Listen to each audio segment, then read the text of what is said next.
एक गांव में गरीब बुढ़िया रहती थी। उसका अपना सगा कोई नहीं करती थी। वो दिन रात कान्हा जी की भक्ति में लीन रहा करती थी और रोज सुबह गंगा स्नान करने जाती थी।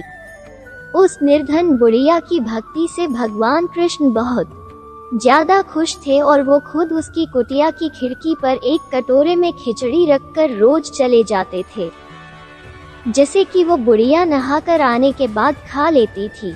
बरसों तक ये सिलसिला चलता रहा, लेकिन उसकी पड़ोसन को इस बात की काफी जलन थी। एक दिन जब बुढ़िया नहाने गई थी और कृष्ण जी उसके घर की खिड़की पर खिचड़ी रख कर गए, तो वो दुष्ट पड़ोसन ने वो खिचड़ी का कटोरा घर के पिछवाड़े फेंक दिया। जब गंगा स्नान के बाद बुढ़िया घर लौटी तो उसे वहाँ कटोरा मिला नहीं। बुढ़िया बहुत दुखी हुई और भूखी ही रह गई। पड़ोसन ये सब देखकर बहुत खुश हुई, लेकिन जहाँ उसने खिचड़ी फेंकी थी वहाँ पर एक पौधा उगाया और उसमें 2 सुंदर फूल खिल गए, जिनकी सुगंध काफी अलग थी। एक बार राजा उधर से गुजरे तो उन्हें वो सुगंध काफी अच्छी लगी। वो दोनों फूल तोड़कर रानी के लिए ले आए, जिसे सुनते ही रानी गर्भवती हो गई और उन्होंने 9 महीने बाद 2 जुड़वा बच्चों को जन्म दिया। दोनों राजकुमार जब बड़े हुए तो किसी से बात नहीं करते थे, लेकिन अक्सर जंगल में शिकार करने चले जाते थे, जहां उनकी मुलाकात उसी बुढ़िया से होती थी।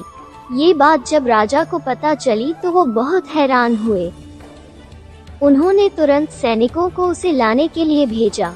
दरबार में जब वो बुढ़ी महिला पहुंची तो राजा ने पूछा कि मेरे दोनों बेटे किसी से बात नहीं करते हैं, लेकिन आपसे बात करते हैं, क्यों और कैसे? इस पर बुढ़िया ने कहा कि मुझे ये सब तो नहीं पता, लेकिन हाँ, मैं तो अपना खिचड़ी वाला कटोरा खोज रही थी।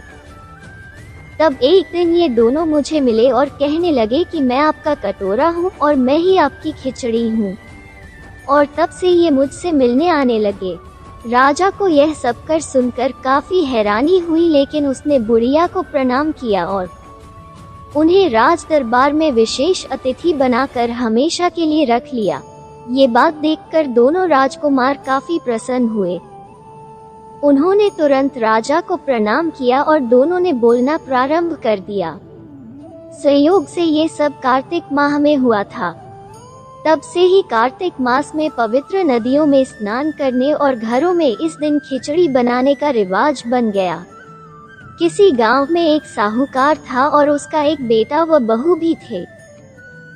बहू कार्तिक माह में रोज सवेरे उठकर गंगा स्नान के लिए जाती थी। सुबह जल्दी जाते समय वो किसी भी पराये पुरुष का मुंह नहीं देखती थी। एक राजा का बेटा भी सुबह सवेरे गंगा स्नान के लिए जाता था।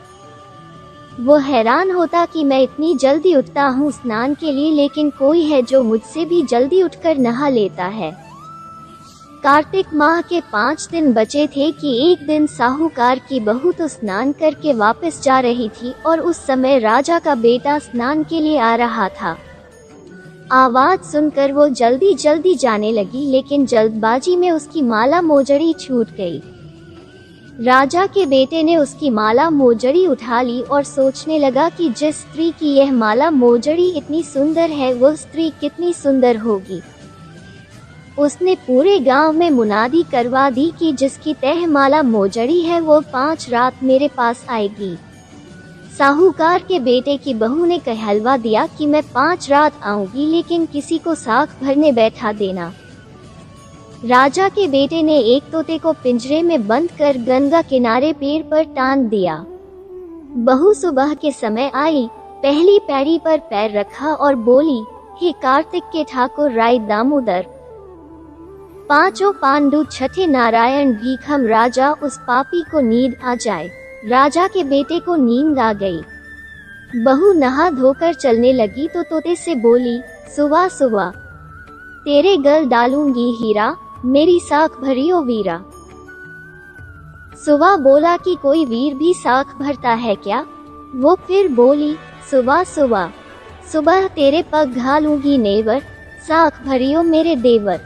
सुबह ने कहा, ठीक है भाभी, मैं तेरी साख रखूंगा। वो तो कहकर चली गई। राजा का बेटा हड़बड़ा कर उठा और सुबह से पूछा, सुबह सुबह वह आई थी, कैसी थी? सुबह बोला, आभा किसी बिजली, होली किसी झल, केला किसी कामिनी, गुलाब का सा रंग।